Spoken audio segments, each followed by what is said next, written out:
বোন যদি মোবাইলে কারোর সাথে হারাম প্রেমের কথা বলছে এরকম সন্দেহ হয়, তাহলে রুমের ছিদ্র দিয়ে তাকাতে পারবো কি না? প্রথমত ভাই, গুরুত্বপূর্ণ প্রশ্ন, হাসার জিনিস না। প্রথমত মানুষের ব্যক্তিগত যে প্রাইভেসি যে আছে, প্রাইভেসি এই বিষয়গুলো ইসলামে অনেক গুরুত্বপূর্ণ।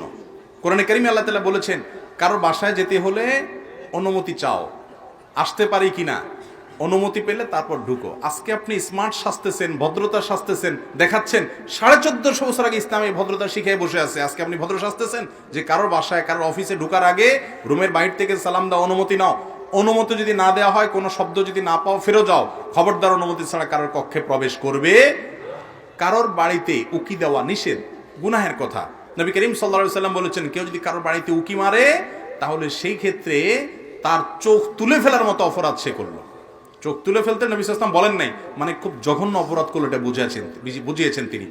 আমাদের দেশে বিশেষ করে গ্রামাঞ্চলে আমরা ছোটবেলায় দেখতাম কোনো বাড়িতে হয়তো স্বামী স্ত্রী ঝগড়া লাগছে, তো পাশের বাড়ির মহিলা ওই বিশেষ করে যখন ইয়ের বেড়া ছিল, কি বলে, মুলিবাসে বেড়া ছিল, তখন আইসা ওখানে সিসি ক্যামেরা সেট করত।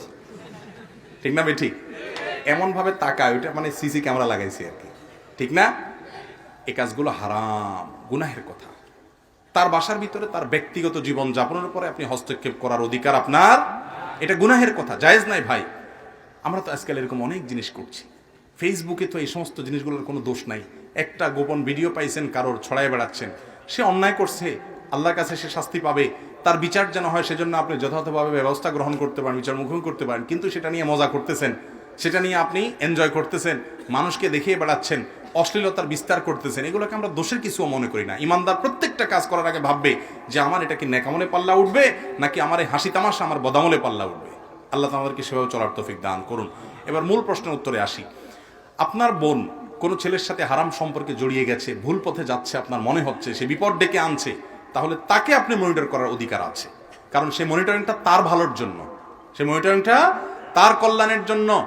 রোগীকে যেরকম ডাক্তার তার স্বার্থের জন্য, তার কল্যাণের জন্য কাটাছেঁড়া করতে পারে, একই কাজ অন্য আরেকজন করতে পারে না, কারণ অন্যজন করলে এটা সন্ত্রাস হয়, আর ডাক্তার করলে সেটা চিকিৎসা হয়।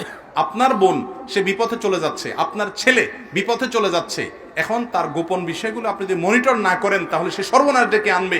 তাহলে তার ভালোর জন্য ট্রিটমেন্টের অংশ হিসাবে আপনি তার ব্যক্তিগত বিষয়গুলোকে নিবিড়ভাবে পর্যবেক্ষণ করার অধিকার আছে। কিন্তু যদি সেরকম কোনো সম্ভাবনা না থাকে, অহেতুক আপনি তার পিছনে লাগালাই করেন, এরকম অনেকে আছে অভিভাবকরা, অযথাই তার পিছনে লাগালাই করতেছেন, অযথাই সন্দেহ করতেছেন, কোনো সন্দেহ করার কারণ নাই, তারপরেও সেটা কিন্তু রোগ, সেটা কিন্তু ভালো কাজ না। বিশেষ করে স্বামী স্ত্রীর ক্ষেত্রে এই সমস্যাটা অনেক বেশি হয়। স্বামী যখন স্ত্রী মোবাইল ঘাটাঘাটি করে, মনে করে আল্লাহ জানে কার সাথে চ্যাট করতেছে। আবার যখন স্বামী ঘাটাঘাটি করতেছে, বউয়ের চিন্তা করে আল্লাহ জানে কার সাথে জানে চ্যাট করতেছে।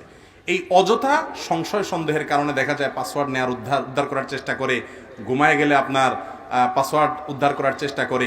এই জিনিসগুলো কখনো ভালো জিনিস না। পারস্পরিক বিশ্বাস রাখতে হবে। হ্যাঁ, একান্ত যদি প্রমাণ পেয়ে যান, আপনার কাছে জোরালো সম্ভাবনা তৈরি হয়, বিভিন্ন করিনা আলামত পেয়ে যান, তাহলে এবার মনিটরিং করতে পারেন। তার কল্যাণের আশায় স্পাইগিরি করার উদ্দেশ্যে করা যাবে